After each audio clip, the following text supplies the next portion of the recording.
तो ये हुआ ABCD के बेसिस पे तो करवा चुके, बिकॉज उसमें जो साउंड्स निकल रहे उससे वर्ड्स नहीं बन रहे। तो इन्होंने वर्ड बैंक पूरा लेकर के बैठे और उसको सेग्रीगेट किया और उसमें से निकाला कि मैक्सिमम वर्ड्स अगर हम इस तरह से चलते हैं SATIPN अप्रोच से, तो इससे हमें क्या एडवांटेज मिलेगा कि हम वही कोड साउंड करवाएंगे जिसके बेसिस पे हम बच्चों को वर्ड्स की ब्लेंडिंग सेगमेंटिंग की प्रैक्टिस करवा लें। तो उससे एडवांटेज क्या है? उससे एडवांटेज ये है ग्रुप 1, ग्रुप 2, ग्रुप 3 से कि जिस ग्रुप 1 की हमने कोड साउंड करी है हम केवल उसी ग्रुप के वर्ड्स पढ़ेंगे। अब हमने उसके वर्ड्स जब पढ़े तो जब हम वर्ड रीड करवा रहे हैं तो जितने हम ये क्वेश्चंस पूछते जा रहे हैं, what is the first, how many codes are there, what is the first code, what is the second code, उतनी बार ये बच्चों का ग्रुप 1 का जो बेसिक्स का रिवीजन है वो अपने आप हुआ जा रहा है। मतलब हमें बेसिक्स को बार बार रिवाइज अलग से नहीं करना पड़ेगा कि हम अलग से डेली जैसे काउंटिंग 1 to 50 हम लोग डेली प्रैक्टिस करते हैं मैथ्स में, हमें इस तरह से इंग्लिश के code name sound daily practice नहीं करने पड़ेंगे, क्योंकि वर्ड रीडिंग में वो बेसिक्स का प्रैक्टिस रिवीजन अपने आप होता जाएगा। अब जो कोड का है, how many codes are there, आपके मन में ये थॉट आ रहा होगा कि भाई CAT कैट लिखा है, BAT बैट लिखा है, हर बार क्यों पूछें how many codes are there, what is the relevance, हटा दें उस क्वेश्चन को, भाई दिख ही रहा है। बट जैसे ही हमारे पास डुअल वाले आ जाते हैं, जैसे AI की साउंड A आती है, अब वहाँ लिखा है PLAIN, तो उसमें आपके कोड्स कितने, PLAIN, अल्फ़ाबेट्स लिखे हैं 5, कोड्स हैं 4, तब वहाँ पे इस क्वेश्चन का रेलेवेंस आता है। तो अगर आपने स्टार्टिंग से उनको इस क्वेश्चन की प्रैक्टिस डलवा दी है तो लास्ट में जब जैसे ही आप AI वाले कोड्स इंट्रोड्यूस करते हैं तो बच्चों को उसमें हेल्प मिलती है, बिकॉज उनके दिमाग में वो रटा होता है। अब उनका दिमाग क्या करता है, आइज़ क्या करती हैं, जैसे ही आपने क्वेश्चन पूछा हाउ मेनी कोड्स, और उस समय हम लोग क्या करते हैं, ये सिंगल और डबल वाले दोनों अगल बगल प्रैक्टिस करवाते हैं, तो उससे बच्चों की निगाह पड़ती है, प्रैक्टिस होती है, इसके बाद इधर आना है, इसके बाद इधर आना है और इसमें यहीं रुकना है। तो वो ब्रेन स्टार्टिंग में टाइम लेता है, फिर ग्रेजुअली धीरे धीरे क्विक करने लगता है। ये पूरा समझ में आ गया? कोई डाउट, कोई क्वेश्चन? इसी को करवाने के लिए there are certain set of questions जिसमें कि हम LSRW अप्रोच लेकर के चलते हैं। आपको क्या करना है, इस अप्रोच के हिसाब से वहाँ पे क्वेश्चंस पूछने हैं और बच्चों का रिस्पांस देख करके मुझे बताना है, जिसके बेसिस पे हम नेक्स्ट पीरियड का करेंगे।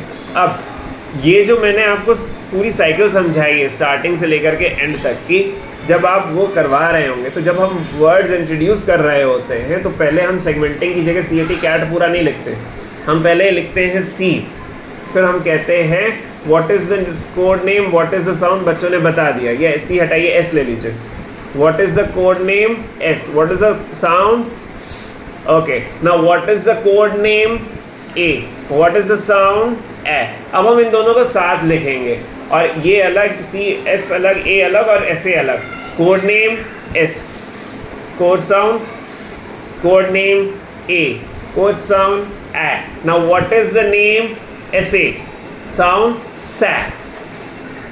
Got it? मतलब बच्चों के दिमाग में इस स्टेज की भी प्रैक्टिस करवानी है कि ये अकेला है, ये डुअल है और इसकी प्रैक्टिस। अब जब इसकी प्रैक्टिस आ गई तो अब हम क्या करेंगे, ऐसे में नेक्स्ट जोड़ देंगे T, T। अभी ये सै में जोड़ दिया सैट। तो अभी इन लोग को हमें ये जितनी टर्मिनोलॉजीज़ है, सेगमेंटिंग, ब्लेंडिंग, ये सब नहीं सिखानी है, ये मेरे आपके समझने के लिए। इनको सीधे उसका प्रोसेस इम्प्लीमेंट करके दिखाना है। ये समझ में आया? अब आपने जब ये प्रोसेस इम्प्लीमेंट करके दिखाना है तो आप कैसे करेंगे, आपने क्वेश्चंस इसी हिसाब से पूछते चलेंगे।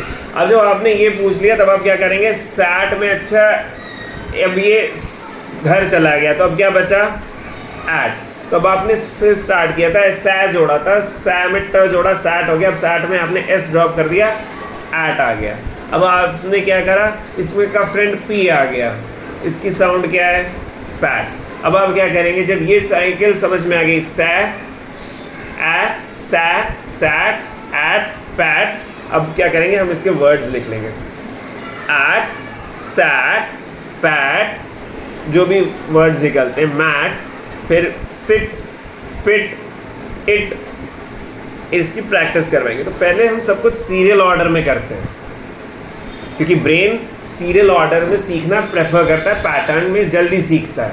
मैं अगर आपको एक चीज़ इधर से बताऊं, एक चीज़ इधर से बताऊं, नहीं याद होगा। लेकिन अगर मैं आपको सिस्टमैटिक पैटर्न में बताता जा रहा हूं तो आप जल्दी ग्रैस्प करेंगे। तो क्या करना होता है कि सेम पैटर्न के क्वेश्चंस इनिशियली पूछने पड़ते हैं, बट क्या ये हमेशा पूछते रहे? नहीं, हमें स्विच करके रैंडम और मिक्स फॉर्मेट पे जाना पड़ता है। इसकी जो टाइमिंग होगी कि कब स्विच करना है वो मैं बताऊंगा। एक पीरियड में आपको वो कब लेना है ये मैं आपको बता करके दूंगा, वो आप अपने हिसाब से करेंगे। बट उस क्लास को कितनी दिनों तक रिपीट करना है और कब हमें उसके नेक्स्ट वर्जन पे, नेक्स्ट स्टेप पे जाना है, ये बताना मेरा काम है। ये आपको समझ में आ गया? अब